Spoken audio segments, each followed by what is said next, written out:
बोलिए भारत माता की वंदे वंदे।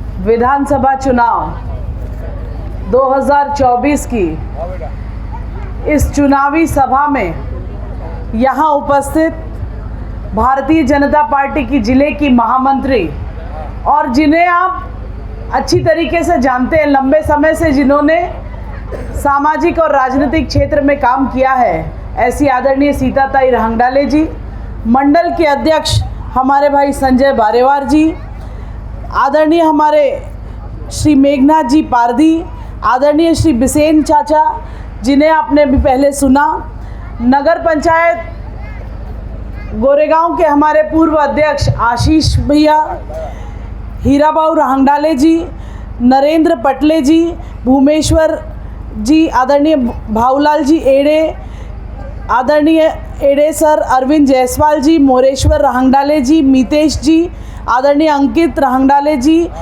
रेवेंद्र बिसेन जी, नितिन कटरे जी, विशाल पारदी जी, मेरी एक तरफ इधर भी है, ये मेरी मौसी है तो ही पर मारी माझी मौसी आए मौसे सास आदरणीय शशि पुंडे जी, ये मेरी मौसे सास है जरा।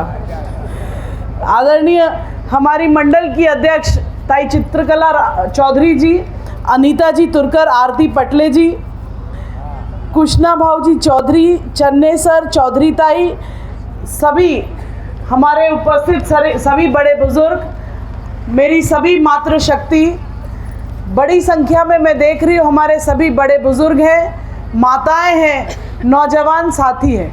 आज कितनी तारीख हो गई? कितनी तारीख है? चुनाव कितनी तारीख को है? कितनी तारीख इधर मालूम है कि नहीं? 20 है ना?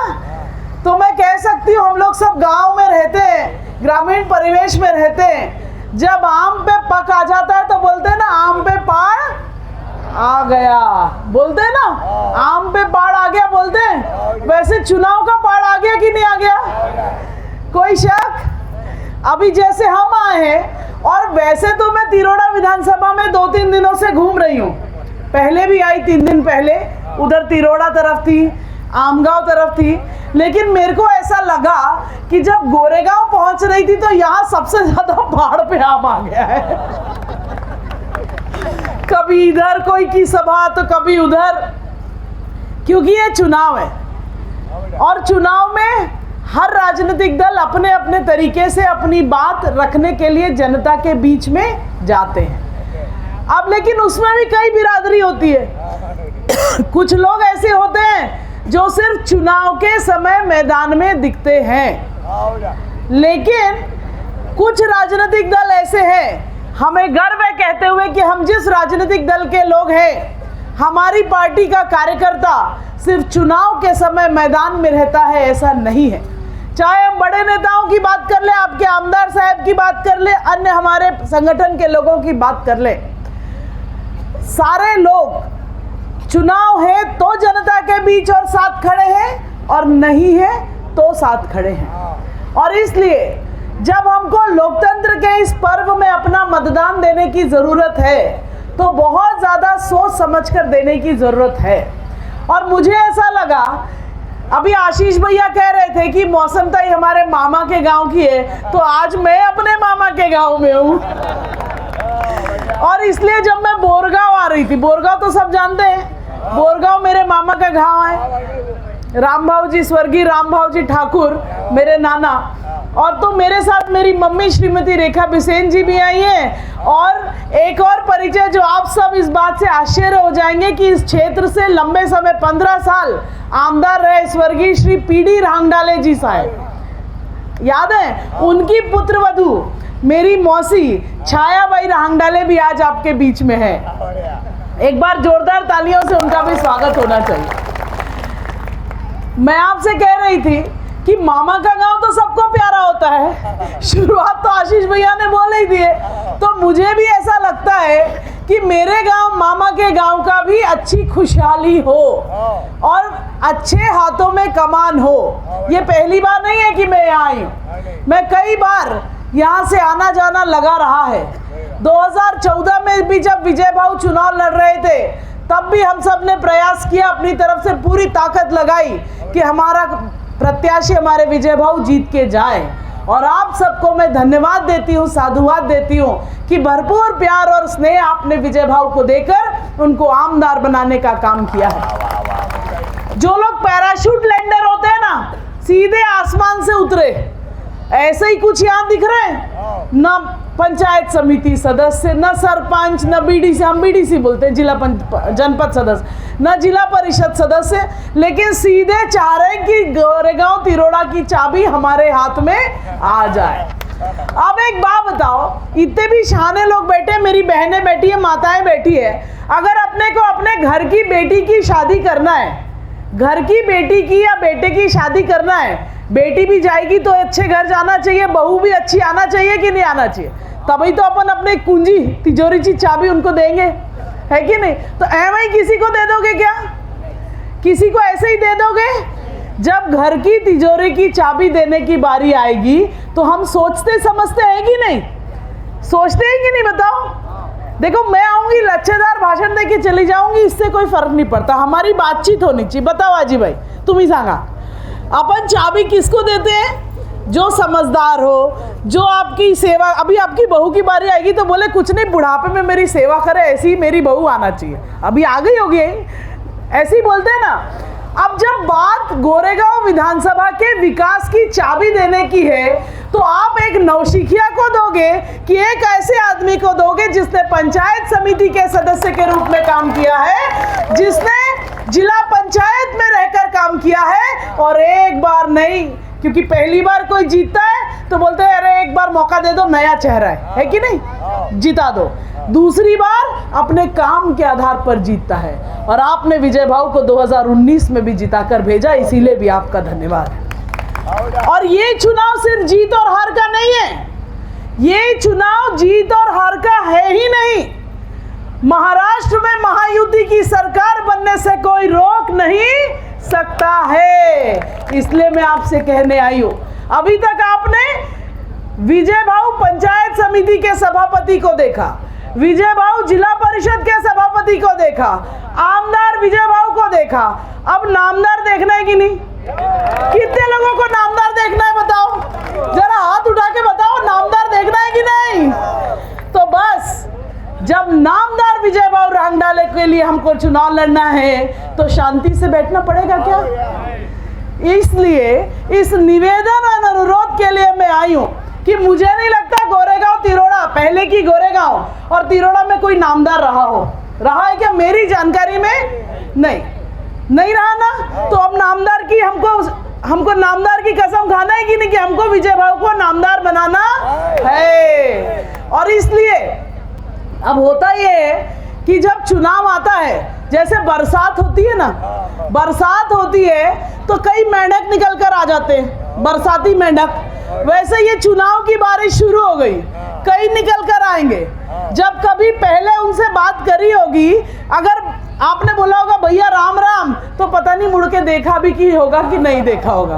और अभी चुनाव है तो आप नहीं भी बात करोगे तो अजी भाऊ, काका राम राम, काकी राम राम, मौसी जय सिया राम, जय भीम, जय भोलेनाथ, ऐसा होता है ना। और इसलिए हमको ऐसे बहरूपियों से सावधान रहने की जरूरत है। 21 प्रत्याशी इस क्षेत्र में चुनाव में भाग्य का फैसला कर रहे हैं। 21 कम आंकड़ा नहीं है, डबल मशीन लगेगी, 17 के बाद दूसरी मशीन लगती है कि नहीं? और भाव की बटन कौन सी है? तीसरे नंबर की बटन है। तो हमको आज से 18 तारीख तक तब तक शांत नहीं बैठना है जब तक तीसरे नंबर की बटन कमल की हम जिता दें। अब पहली बार जब विजय भाऊ लड़ रहे थे तो उनके साथ यहाँ के तो सारे लोग थे भाजपा के, लेकिन बालाघाट से उस समय मेरे पापा मंत्री हुआ करते थे और उस समय वो उनके साथ ताकत से थे। तो महाराष्ट्र में भी दम, महाराष्ट्र बगल के हमारे एमपी से भी उनको बड़ी ताकत थी, लेकिन भाजपा परिवार था। 2019 में भाजपा शिवसेना जैसा रहता था, बाद में जो भी चला मतभेद हुए वो सब आप जानते हैं। लेकिन इस बार 2024 में ताकत 3 गुना है, 3 गुना। जहां एक और विजय भाऊ रंगडाले के पीछे देवेंद्र फडणवीस जी, नितिन गडकरी जी हैं, वहीं दूसरी ओर अजीत दादा पवार और आपके सर्वमान्य नेता श्री प्रफुल्ल भाई पटेल जी का साथ उनके साथ। तो फिर जीत में कोई संशय है?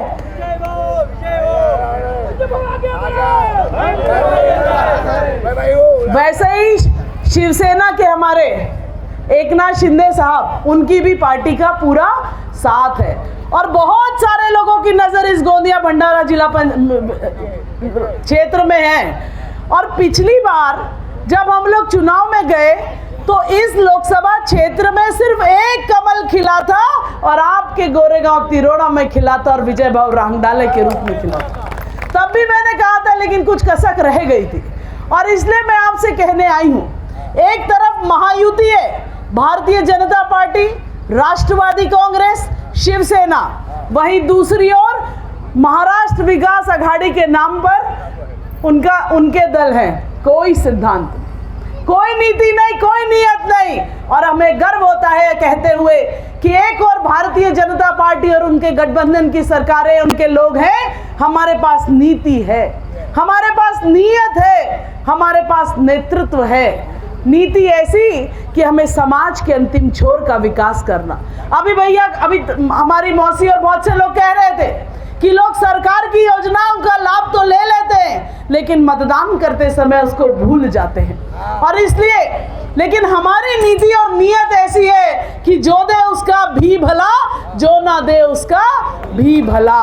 ये भारतीय जनता पार्टी और उनकी विचारधारा की सरकार है। और आज से हम देखते हैं 15 अगस्त 1947 को हमारा देश आजाद हुआ। लंबे समय तक कांग्रेस और उनके गठबंधन की सरकारें सत्ता में रही, लेकिन क्या कांग्रेस के लोगों को यह नहीं दिखा कि किसी गरीब का भी पक्का मकान होना चाहिए? अभी आप भी जिला पंचायत में रहे, 2014 के पहले रहे, जब हमारी मौसी जिला पंचायत सदस्य रही होगी, एक योजना चलती थी इंदिरा आवास। आप लोग के यहाँ भी चलती थी। क्या कहानी थी? एक गांव में 3-4 मकान आते थे और आलम यह था, एक अनार 100 बीमार। लेकिन आज पूरे गांव की गांव शक्ल बदल गई। हजार सैकड़ा तो बस ऐसे कि मोदी जी ने कहा है हम हर गरीब के सिर पर पक्का मकान हो, इस संकल्प को पूरा करेंगे। और किसी, चाहे वो वनवासी क्षेत्र में रहने वाला हो, चाहे नगरीय क्षेत्र में रहने वाला हो या महानगर में रहने वाला हो, हर किसी के सिर पर पक्का मकान करने का सपना अगर किसी ने देखा है तो उसका नाम नरेंद्र मोदी है। और इसीलिए मेरे भाइयों बहनों मतदाता साथियों, हम आपसे कहने आए हैं कि ये जो कांग्रेस और उनकी महाअघाड़ी है, इनकी कोई नीति और सिद्धांत नहीं है। एक समय यह था कि हमारे देश के प्रधानमंत्री मनमोहन सिंह अमेरिका में जाकर वीजा मांगते थे और उस समय अमेरिका उनको वीजा नहीं दिया करता था। कभी पूना की जर्मन बेकरी में बम ब्लास्ट हुआ करता था और जब प्रश्न उठाया जाता था कि पूना पर बमबारी का जिम्मेदार कौन, तो जवाब आता था मनमोहन सिंह मौन। जब दिल्ली की संसद में बम ब्लास्ट हुआ करते थे, आतंकी हमले होते थे, जब प्रश्न किया जाता था कि उन आतंकी हमलों का जिम्मेदार कौन, तो जवाब आता था मनमोहन सिंह मौन। जब बंबई में हमले होते थे, लेकिन आज मेरे मतदाता साथियों, पूरे दावे और विश्वास के साथ हम कह सकते हैं कि अगर हमारे सैनिकों पर हमला होता है, उरी जैसी, पुलवामा जैसी घटना होती है, तो पाकिस्तान की सरजमी पर जाकर बंदूक का जवाब बंदूक से देने का सामर्थ्य कोई रखता है तो भारत का आज सैनिक, हमारी सेनाएं रखती है। ये ताकत हमारे प्रधानमंत्री नरेंद्र मोदी जी की है। हम आवास की बात करते हैं, मकान की बात करते हैं, ये कांग्रेस ने सदैव जनता को गुमराह करने का काम किया है। जब प्रधानमंत्री आवास आया तो उन्हें कहा कि आप मकान मत लेना, गरीबी रेखा से नाम कट जाएगा। बहुत से लोग भ्रम में आए, लेकिन जब देखा कि जो नाम, क्योंकि पहले 2011 के सर्वे के आधार पर सूची आई, फिर आवास में और नाम जुड़े, आवास प्लस आए, मकान मिलते चले, अभी भी कोई रह गए तो चिंता करने की जरूरत नहीं है। और तो और, कोरोना कोई भूला है क्या? 2024 में हम खड़े हैं, 2020 में कोरोना की भीषण त्रासदी आई। ये हालत कि अगर पिता की मृत्यु हो जाए तो उसका बेटा भी उसकी चिता को अग्नि नहीं देख रखा था। अगर भाई को तकलीफ हो जाए तो भाई को भाई भी मिलने नहीं, हर कोई अपने आप को बचाने में लगा था कि कैसे मैं कोरोना से बच जाऊं। और उस कोरोना की भीषण त्रासदी में भी इन कांग्रेस के लोगों को राजनीति करने से पीछे नहीं हटे। उस समय इन्होंने कहा, जब मोदी जी ने टीका लगाया बनवाया तो कहा टीका मत लगाना। आपने भी सुना होगा, बोला ये बीमारी हो जाएगी, सुने थे, ये बीमारी हो जाएगी, वो बीमारी हो जाएगी, कुछ हुआ नहीं हुआ। और उसका परिणाम हम आज इतने आज़ादी के साथ खुली हवा में बैठे हैं। और एक बार फिर नरेंद्र मोदी जी ने दिखा दिया, जो काम बड़े बड़े अमेरिका यूरोप जैसे देश नहीं करे, 130 करोड़ भारतवासियों को फ्री में टीका लगाकर कोरोना से निजात दिलाने का काम हमारे प्रधानमंत्री जी ने किया। ऐसी अनेक बातें। इंदिरा गांधी इस देश की प्रधानमंत्री हुई, उन्होंने नारा दिया गरीबी हटाओ, लेकिन गरीबी तो नहीं हटी, इस देश से गरीब जरूर हट गया। महिला सशक्तिकरण की बातें हुई, लेकिन वह भी कागजों पर सिमट कर रह गई। लेकिन मुझे गर्व होता है यह कहते हुए, चाहे मैं बात मध्य प्रदेश की करूं या पूरे भारतवर्ष की बात करूं, अगर आज महिलाओं की चिंता किसी ने करी है तो भारतीय जनता पार्टी और उनकी गठबंधन की सरकारों ने करी है। और इसीलिए मेरे मतदाता साथियों, मैं आपको याद दिलाना चाहती हूं कि 15 अगस्त 2014 को जब दिल्ली के प्राचीर से लाल किले से तिरंगा फहराया नरेंद्र मोदी जी ने, तो उन्होंने कहा कि आजादी के 60 साल बीत जाने के बाद भी अगर मेरे देश की मां बेटियों को खुले में शौच जाना पड़े तो इससे बड़ा अभिशाप कोई नहीं हो सकता। क्या कांग्रेस और उनके लोगों को यह नहीं दिखा कि घर घर शौचालय बनने चाहिए, महिलाओं का भी मान और सम्मान बढ़ाना चाहिए? ये काम किसी ने किया तो भारतीय जनता पार्टी और उनकी गठबंधन की सरकार ने किया।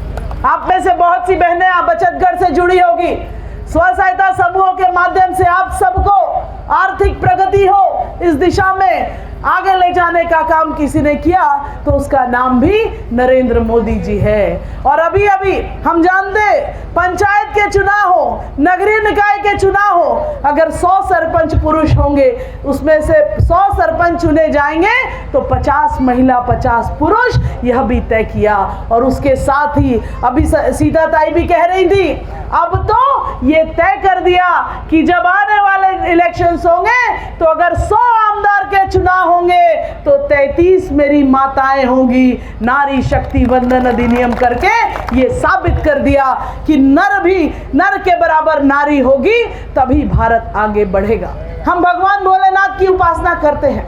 भगवान भोलेनाथ का जो स्वरूप है अर्धनारेश्वर, यह हमको दिखाता है कि जितना प्रकृति के संतुलन के लिए, जितना तौल के लिए पुरुषों की जरूरत है, महिलाओं की भी बराबरी से होना चाहिए, तभी संतुलन बना रहेगा। इस दिशा में काम करने का काम किसी ने किया है तो हमारे गठबंधन की सरकार ने किया है।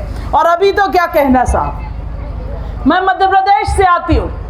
हमारे पूर्व मुख्यमंत्री आदरणीय शिवराज सिंह जी चौहान ने एक ऐसी भूतो न भविष्यन्ति ऐसी योजना लाई कि आज अगर मध्य प्रदेश में कोई बेटी जन्म लेती है तो वो अभिशाप नहीं, अभिमान है। लाडली लक्ष्मी है, मुख्यमंत्री की लाडली लक्ष्मी है।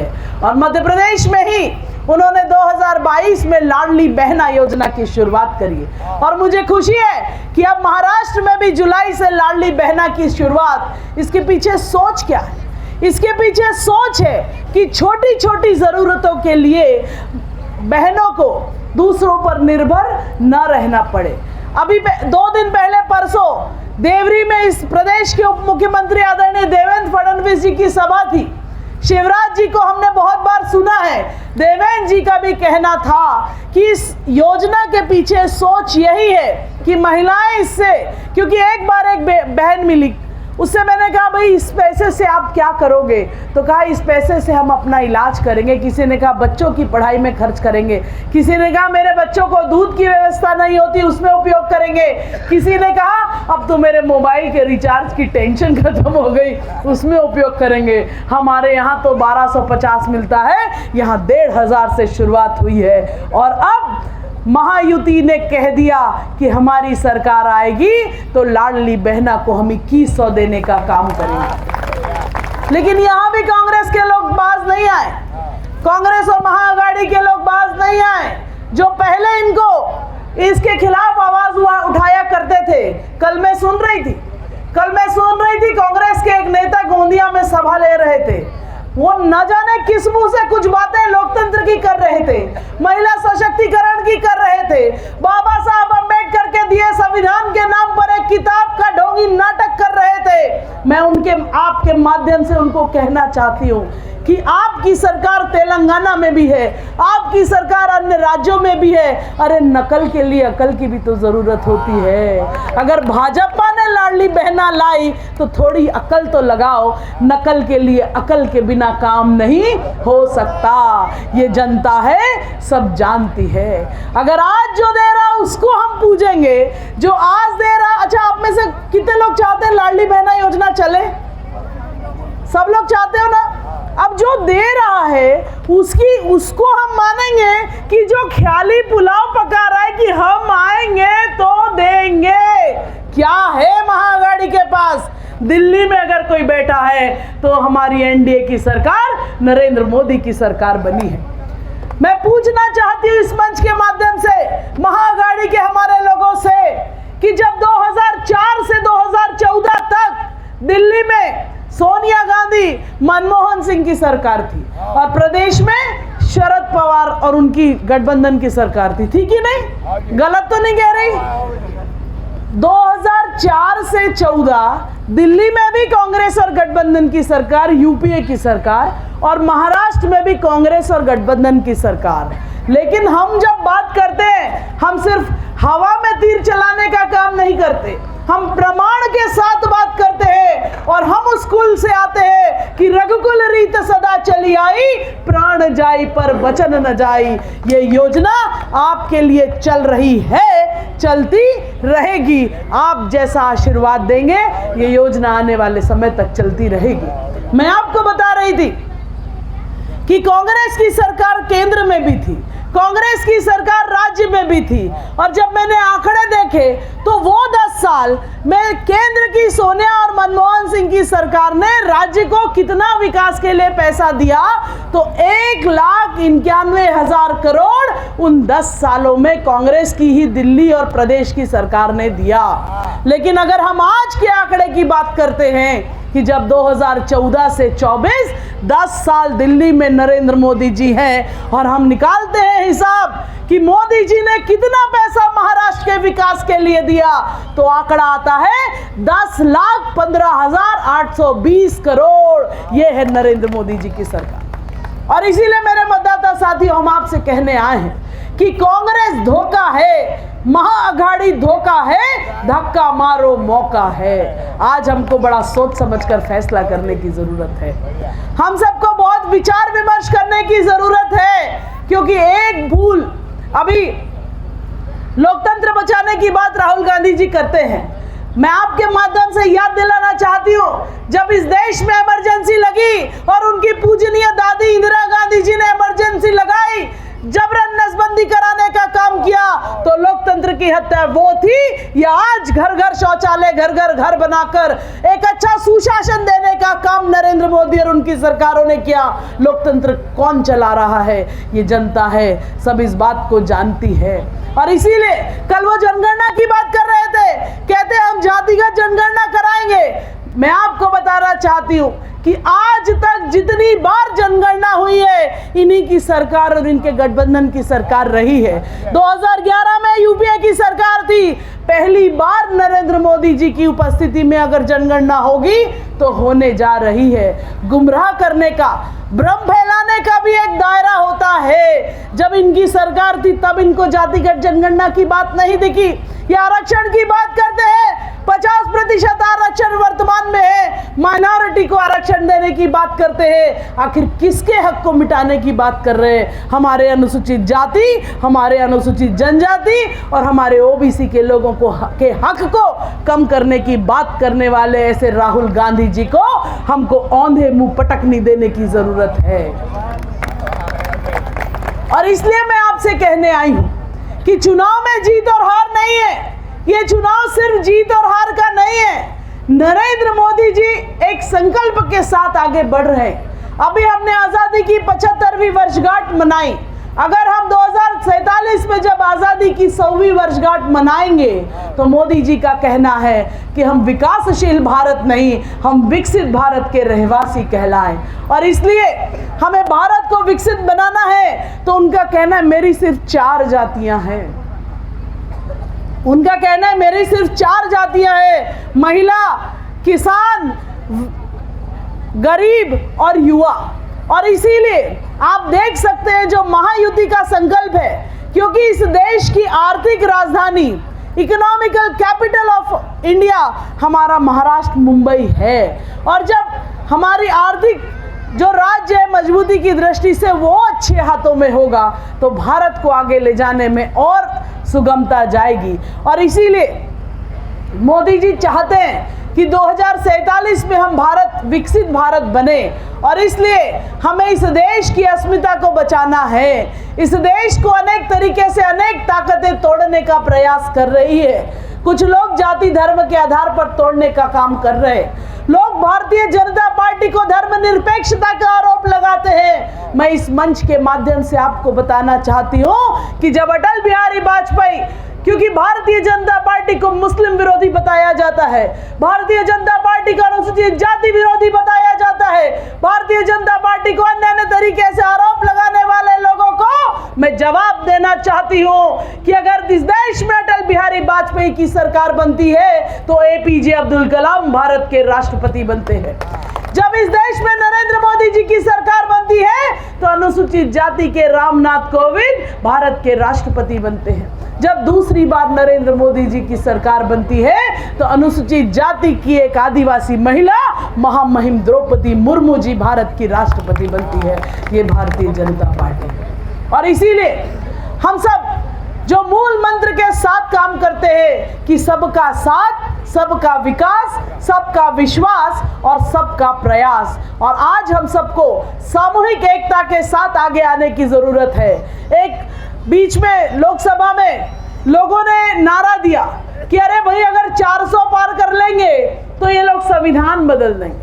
बाबा साहब अंबेडकर, संविधान निर्माता बाबा साहब अंबेडकर जी के संविधान को कोई नहीं बदल सकता।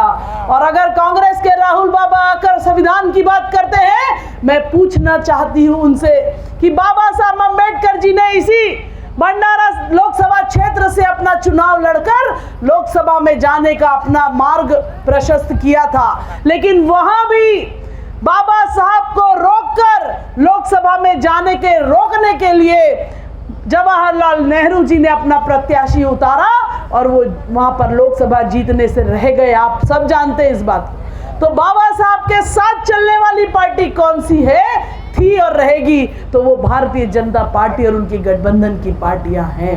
और इसलिए मैं आपको बताना चाहती हूँ, बाबा साहब अंबेडकर जी के नाम पर लोगों को गुमराह करने वालों से कि महू बाबा साहब की जन्मस्थली है। आप इतिहास के पन्नों को उठाकर देख लीजिए कि अगर बाबा साहब को श्रद्धांजलि देते हुए उनकी जन्मस्थली पर जाकर माथा टेकने का काम किसी प्रधानमंत्री ने किया है तो भारत के ऐसे पहले प्रधानमंत्री जिन्होंने महू में जाकर बाबा साहब को श्रद्धांजलि दी, उनकी जन्मस्थली पर जाकर श्रद्धांजलि दी, उनका नाम नरेंद्र मोदी जी है, नरेंद्र मोदी जी। और इसलिए हम आपसे कहने आए हैं, चुनावी समर में सब अपने अपने तरीके से आपके बीच में आएंगे। 21 प्रत्याशी मैदान में हैं, तुलना आपको करना है, निर्णय आपको लेना है कि हमें किसानों की सम्मान निधि 12,000 जो 6 केंद्र का 6 राज्य का उसको 15 करना है तो भाजपा का कमल खिलाना है। अगर हमें लाडली बहना को 1500 से 2100 करना है तो महायुति का कमल खिलाना है। अगर हमें युवाओं को 25 लाख रोजगार का सृजन करना है तो महायुति का कमल खिलाना है। अगर हमें इस तिरोड़ा गोरेगांव विधानसभा क्षेत्र में एक नए विकास की गाथा रचना है तो महायुति का कमल खिलाना है। इसीलिए मैं आपके से कहना चाहती हूँ, सिर्फ चुनाव है इसलिए आई हूँ ऐसा नहीं है। अगर कभी आप बालाघाट आए और आपको किसी चीज़ की ज़रूरत पड़े तो आप बेझिझक हमारे से संपर्क कर सकते हैं। हम लोग राजनीति के लिए, पद के लिए काम नहीं करते। हम तो उस विचार के लोग हैं कि तन समर्पित, मन समर्पित, हे मातृभूमि तुझे जीवन समर्पित। हम सब मिलकर इस भारत को नवनिर्माण करना चाहते हैं, भारत को दुनिया की सबसे ताकतवर शक्ति बनाना चाहते हैं। जो 5वें पायदान पर इस देश की अर्थव्यवस्था है, हम दुनिया की नंबर 1 अर्थव्यवस्था ले जाना चाहते हैं। इसीलिए भाइयों बहनों, माताओं बहनों, बुजुर्गों, नौजवान साथियों, 20 तारीख तय कर लीजिए और मतदान देने जरूर जाएं, बिना किसी प्रलोभन के, बिना किसी बहकावे के, बिना किसी नाते रिश्तेदारी के दबाव के आप मतदान करने जाएं। और मैं पुनः दोहराती हूं कि हमें आमदार विजय रहंगडाले नहीं, नामदार विजय रहंगडाले के लिए वोट करना है और एक नया इतिहास रचना है। आप सबको बहुत बहुत धन्यवाद। भारत माता की जय।